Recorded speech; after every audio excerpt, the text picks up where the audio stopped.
Hello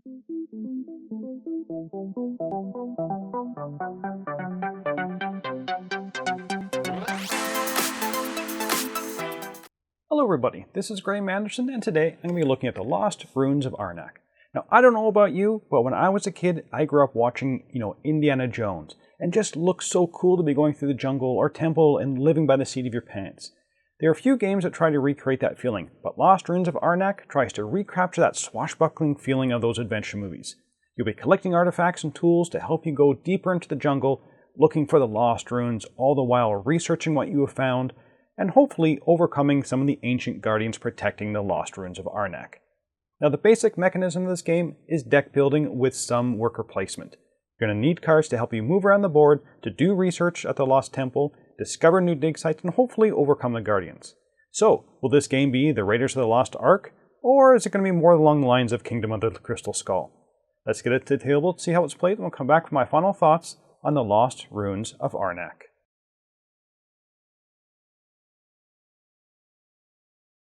Here's the Lost Ruins of Arnak setup for 2 players. You'll be placing the resources, site tokens, guardian tokens, and assistants on the resource board. You'll randomly place bonus tiles on the research track depending on the player count.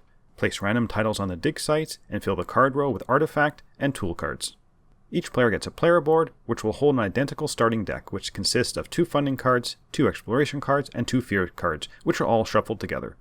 Each player will also have 2 archaeologists and place their 2 research tokens on the research track. Each player will also start with some resources, depending on the player order. The game will last 5 rounds, with each round consisting of drawing cards, players taking turns taking actions until all players have passed, and setting up for the next round. The goal of the game is to get the most points. You'll get these through points on the cards that you buy, moving up the research track, obtaining temple tiles, defeating the guardians, and collecting idols, but you're going to lose points for every fear card in your deck at the end of the game. At the start of each round, each player will draw until they have 5 cards in their hands. Each card can be used for one of 2 things. You can either use it for its main action, as listed on the card, or for its travel icons located in the top left. When it is used for either one of those, the card is discarded into your personal discard pile. On your turn, you're going to do one action. Anything with a lightning bolt beside it is considered a free action, and you can do an unlimited number of those during your turn. So let's quickly go through the actions you can do, since they are the heart of the game. The first is dig at a site. That is, one that is already being discovered, and at the start of the game, only ones along the bottom are discovered. You must pay the travel cost by discarding cards from your hand. You can always discard a higher value travel. That is, you can play a plane or boat or jeep to pay for foot travel, or you can pay a plane for a boat or jeep travel. You can also just play 2 coins to get a plane travel that will count as any single travel. Once you've paid the dig site cost, place one of your archaeologists at the site and resolve the effect. Another action is to discover a new site. You'll pay the travel cost plus the wilderness cost to discover the site. Once that is played, place your archaeologist and take the idol. And I'll talk about idols in a bit. And then, depending on the site level you've discovered, take one of the site tiles and reveal it face up. You'll get whatever the resources are on that site tile right now. But along with this, our guardian shows up. Reveal and place a guardian on the newly discovered dig site. Now the guardian is going to do nothing to you now, but if you need to return your archaeologist from a location with an active guardian, you will be required to put a fear card into your discard pile. But the guardian does not stop any archaeologist from visiting there in the future. If you are at a site with a guardian, you can take the action to overcome the guardian. Just pay the cost along the bottom of the guardian to conquer it. Then place it face up in front of you. The guardian will be worth points at the end of the game, but will also grant you a boon that can be used once per game. Whenever you discover a new site, you will receive either 1 or 2 guardians depending on the difficulty to discover it.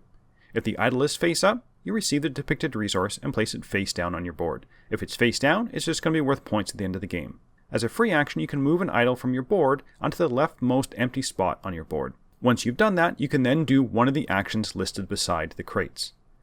Once the idol is in the slot, it cannot be used again for any other purpose except for points at the end of the game. Let's get back to the actions. On your turn, you can also purchase a card from the card row. Pay the cost located across the bottom of the card, and after buying, shift the cards towards the staff and refill the spot at the edge of the board. If you purchase a tool card, it goes to the bottom of your draw pile. If you buy an artifact, you get a free activation of it, as it would normally cost a tablet to activate it out of your hand. After you've done this free activation, the artifact goes into your discard pile, not to your draw deck. Another action you can do is just play a card from your hand for its main action, assuming it's not a free action as denoted by the lightning bolt. Play the card into your discard pile, and do the action. And anytime a card tells you to exile a card, that card is either discarded from the game or just returned to the supply discard at the top of the board. The last main action you can do is research. You'll pay the cost to move either your book or your magnifying glass up one step by paying the appropriate cost as shown on the board, making sure that your book never moves past your magnifying glass. If there's a bonus tile on the space you moved into, take it and resolve it and discard it out of the game. Even if there's no bonus tile, you will always resolve the row bonus, which differs based on if you moved your magnifying glass or your book onto that row. When your magnifying glass reaches the top, you'll be able to, instead of moving it again, pay to receive a temple tile.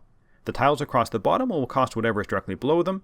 Silver will require paying the cost of the 2 different costs below them, and a gold tile will require paying all 3 costs.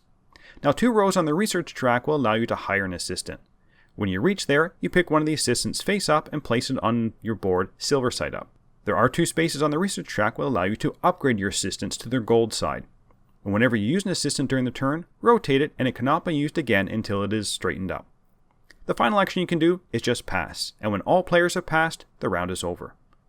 At the end of the round, remove the 2 cards around the staff marking the round. Move the staff 1 space to the right, shift the cards, and refill the artifact cards. Return your archaeologists from their spots, and remember that if there was a guardian at the spot, then you have to add a fear card to your discard pile. Take all the cards from your discard pile, shuffle them, and place them at the bottom of your draw deck, and finally straighten any used assistants that round. At the end of 5 rounds, the game is over, and once your archaeologists have returned and added any fear cards to your deck, you're going to score. You're going to score points for how far your markers have reached on the research track, points for each temple tile you've discovered. Each idol is worth 3 points, and any uncovered spot on your board is also worth the points printed on it. Each guardian you've conquered is worth 5 points, and each purchased artifact and tool card will be worth points as shown on the bottom of the card. And finally, each fear card you have left in your deck is worth -1 point. And whoever has the most points is the winner. Let's get back to see what I thought about Lost Ruins of Arnak. So, theme and components. I love the theme of this one, and it's hard to talk about theme without also talking about the components. They've put this theme, this Alan Quatermain Indiana Jones theme, into everything that they've done. The rulebook, very well written, but also included at the top of every page is like little diary entries that just make it more thematic. The cards are well done. They're easy to read and for the most part easy to understand, and the art again is just indicative of the theme. The plastic pieces, fantastic. The tablets, the arrowheads, the gems, even the meeples are nice and big and look like archaeologists. All in all, theme and components, really, really well done. And it makes the game just kind of look exciting and inviting. I'm very happy with them. So on to the gameplay. There is a lot to like in this game. It is a worker placement game with some light deck building, and that combination just meshes so well. Using your cards mainly as a requirement for the worker placement piece just works perfectly. Often you have a hand of cards and want to use the card action, whether it's the instant or the main action. But then you kind of look at those little travel icons and have second thoughts on how you actually want to use the cards. It does mean, though, that you have 2 things working against you to take in a worker action space. The other players, which is standard in worker placement games, and your hand of cards. And sometimes you just can't do the action because you don't have the cards in your hand. Now each round you're going to be drawing up to 5 cards. And normally you would have used all the cards in the previous round, but not necessarily. Then all players usually have to think a little bit to see what they want to do that round. And as the game goes on and the people's decks become more diverse, that thinking time can stretch. It's not a huge negative, but it is there, and it is hard to plan for the next round until you kind of draw the cards for the current round. But one of the biggest positives I can give you is that the game, on your turn, almost always gives you good, meaningful decisions to be made. There was hardly ever a time when I was just doing something for the sake of doing something, throwing a card away just to get one resource I didn't need. I felt like I always had to plan for my decisions. I wanted to move up the research track, so I need a tablet and a gem. So if I play this card for the instant action, I can get some coins and move my archaeologist to the space to convert a coin to a gem and blah, blah, blah, blah, blah, so that I can eventually move up on the research track. You are having to plan ahead a few moves, but it was easy to see what you needed and easy to see how you get what you needed. Now, even though I said this game gives you tough decisions to be made, this is an easy game to get into. Everything you can do is on the board, and there are really only a few options. Place one of your archaeologists, buy something, do some research, or play one of your cards. But making them all work together at the proper time is really where the fun of this game is. Now, I did have a few downsides to this game. The first one comes, after playing the game a few times. The first time you play the game, you're thinking, wow, that was really cool. I wonder what else I can do and how else this is going to play. But after a few games, you'll start to realize that the first round pretty much works on rote to some extent. Your deck starts with 6 cards, and you draw 5 of them. You pretty much know what you're getting, and you pretty much know what your opponents have in their hand. And then you go, well, if I go there, they're going to go there. It does feel scripted to some extent. After 4 or 5 games, I was eager to get through the first round because I knew the game picks up after that. Another downside is unfortunately the randomness. Like all deck building games, the cards you draw are random, as they should be.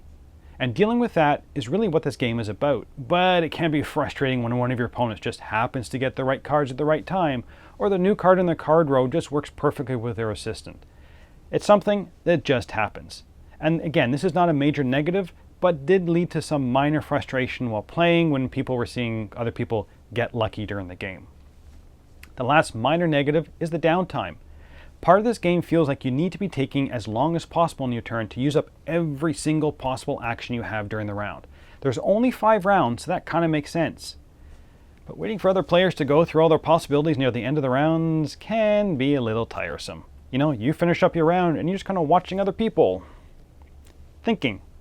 Now, this does not happen all the time, and sometimes it's going to be you doing this end of round thinking.